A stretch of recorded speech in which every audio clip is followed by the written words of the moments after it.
Good morning, everyone. Good morning, Rabbi. We are learning Mishna Yoma, Parak Aleph, Chapter 1, Mishna Ches, Mishna 8.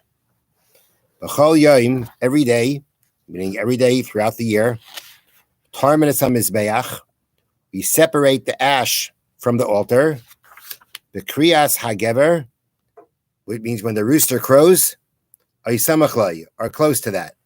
Whether a little bit before, whether after.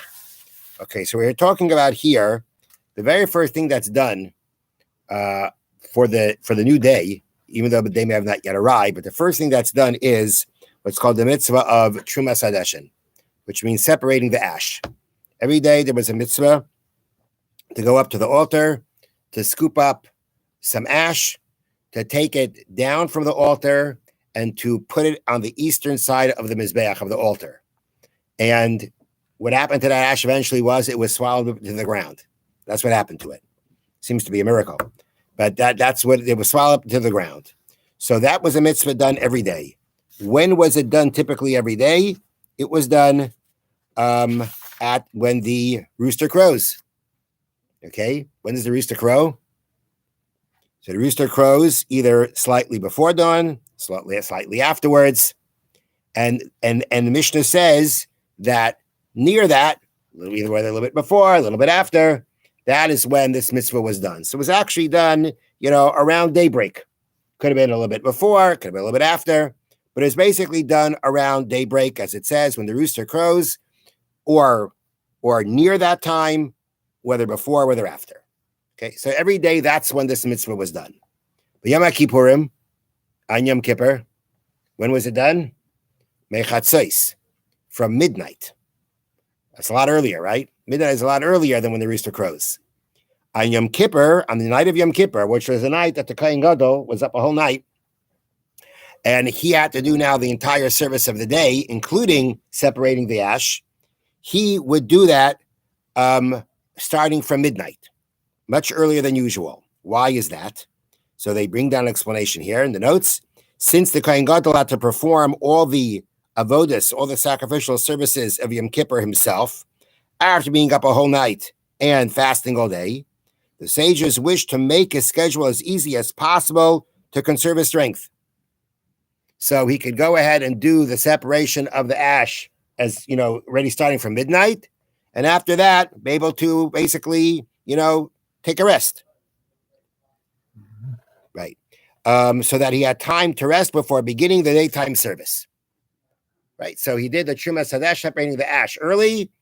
I don't know how much effort that took exactly, but it says that he would do it. It would be done earlier, so that after doing that, he can rest for the rest of the day, for the rest of his very busy day.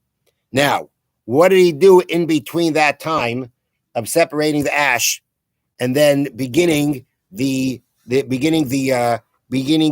process of the sacrificing of the morning tamid, or the morning daily sacrifice?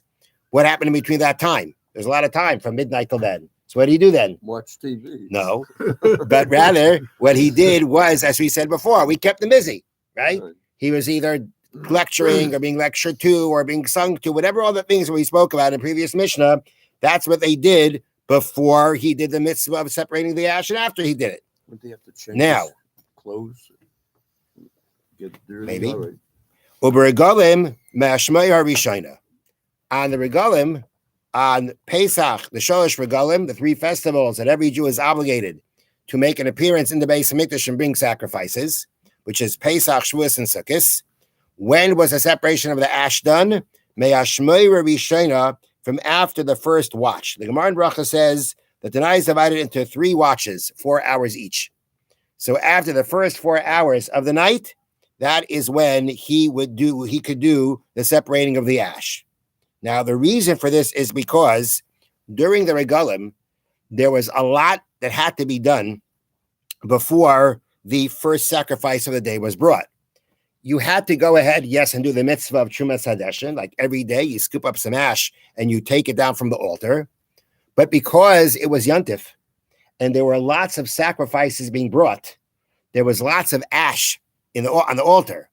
So they had to clean out the ashes from the altar which were then put actually in the center of the altar. There was an area where all that ash was piled up. There was a lot of ash that had to be cleaned out because there was a lot of ash that was offered from the previous day, and there were many sacrifices that were going to be coming now on this coming day. So there was a lot that had to be done. So basically, you couldn't go ahead and wait too late to do it. Now the Mishnah continues and says, "Uber me ashmaya rishona." When it came to Yontif, by the Shalosh Regalim, the ash was separated after the first watch. And by the time the rooster crowed, by